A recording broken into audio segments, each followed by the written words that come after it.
देखो, तुम्हारे लिए, तुम्हारी प्रार्थना पर मैंने बहुत लोगों की आयु बढ़ा दी है। खासकर उन रिश्तों की जिनकी इस वक्त तुम्हें बहुत ज़रूरत है, उन सब की आयु बढ़ा दी है। पर कुछ जीव जंतु ऐसे भी हैं ना, जो अगर मेरे पास नहीं रहते ना, तो वो वहाँ बहुत परेशान हो रहे होते और उनको तड़पता हुआ तुम नहीं देख पाते, इसलिए वो आज मेरे पास है।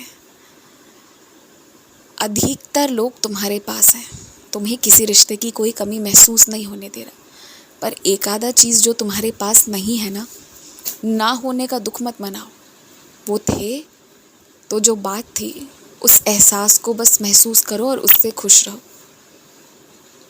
वैसे तुम्हारी हर बात मानता हूँ मैं, कुछ काटता नहीं, लेकिन कभी कभी तुम्हें भी मेरे फैसले पर एतराज़ किए बिना, सवाल जवाब किए बिना उसे स्वीकार लेना चाहिए।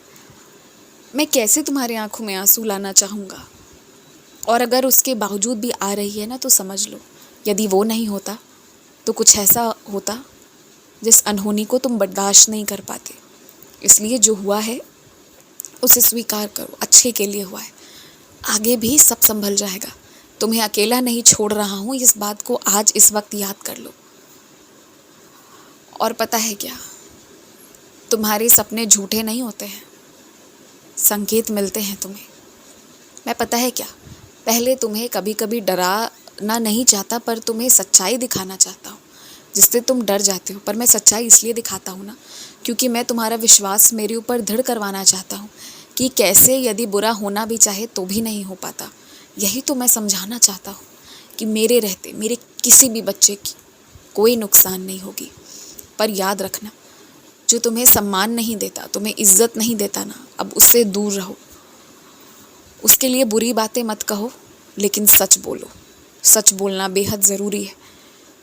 अगर जो बुरा है, जिसने बुरा किया है, तुम्हारा आंखों देखा हाल है, उसके बावजूद भी उसकी मान सम्मान की परवाह में यदि तुम सच नहीं बोलोगे ना, तो तुम भी आरोपी ही होगे, तुम भी झूठी बोलोगे, तुम भी गलत ही करोगे, तो तुम भी गुनाहगार ही होगे।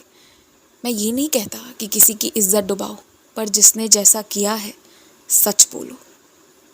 आज बात जब तुम्हारे पर आई है ना, तो मेरा क्रोध रहे शांत नहीं हो रहा, और इसलिए मैं तुम्हें आदेश दे रहा हूँ, आज से सच बोलना।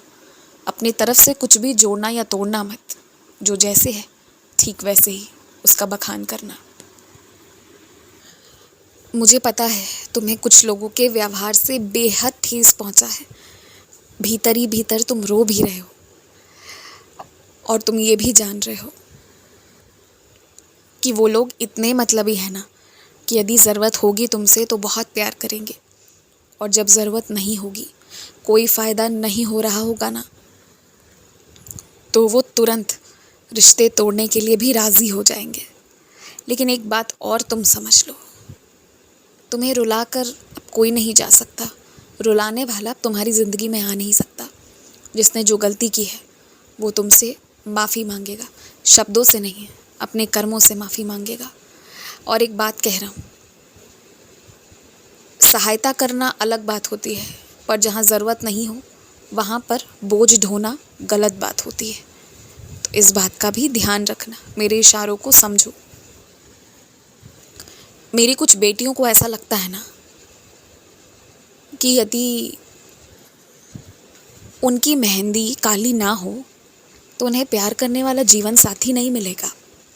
पर पता है क्या, जब मैं साथ हूँ तो तुम्हें ऐसी वैसी किसी भी बात पर ध्यान नहीं देना चाहिए। तुम्हें सब मिलेगा, बहुत सुंदर मिलेगा। आश्वस्त रहो, खुश रहो, मुस्कुराते रहो। उड़ान भरने के लिए तैयार हो जाओ और अपने काम समय से करो। आज अपने कार्य किए बिना तुम सोगे नहीं, वरना सपने में आकर डांटूंगा मैं, बता रहा हूँ। खुश रहो, उदी सेवन करो।